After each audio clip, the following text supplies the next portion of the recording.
সম্মানিত দর্শক মণ্ডলী, দেশ কিংবা দেশের বাইরে, দূরে কিংবা কাছে, অটোতে কিংবা বাড়িতে, রাস্তায় কিংবা বারান্দায়, যে যেখানে যে অবস্থায় আমার ভিডিওটি দেখবেন এবং দেখছেন, সকলকে জানাচ্ছি মুজাহিদ ভাষ্যকার পেজের পক্ষ থেকে সাদর সম্ভাষণ।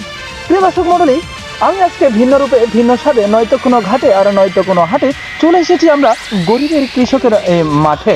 প্রিয় দর্শক মণ্ডলী, এই কৃষকের মাঠে এসে আমি যে ক্ষেতের সাথে আপনাদের আজকে করিয়ে দিব, লাগবে না তো মনে ভয়, করিয়ে দিতে যাচ্ছি পরিচয়। এই পরিচয়টি করিয়ে দিতে যাব আজকে যেই ক্ষেতের সাথে, সেই ফসলটি হলো, কেউ বা বলে ঢেঁড়স, কেউ বা বলে ভেন্ডি, আবার কেউ বা বলে লেডিস ফিঙ্গার। তাই তো এই লেডিস ফিঙ্গার, ঢেঁড়স, ভেন্ডির মাঝামাঝিতে রয়েছে আপনাদের সাথে আমি, সেই ঠাকুরগাঁ জেলার বালিয়াডাঙ্গি উপজেলার রায়মহলের কৃতি সন্তান, দৃষ্টি প্রতিবন্ধী মুজাহিদ ভাই। প্রিয় দর্শক মণ্ডলী, আপনাদের উদ্দেশ্যে বলি, আপনাদেরকে যদি এই সবজিটি কারো লেগে থাকে ভালো, সূর্য দিবে আলো, তাই তো কাউকে যদি লেগে থাকে ভালো, তাহলে আমার ভিডিওটিতে ভালো লাগলে লাইক, কমেন্ট, শেয়ার করে নতুন নতুন ভিডিও পেতে আমার সাথে থাকুন। ধন্যবাদ।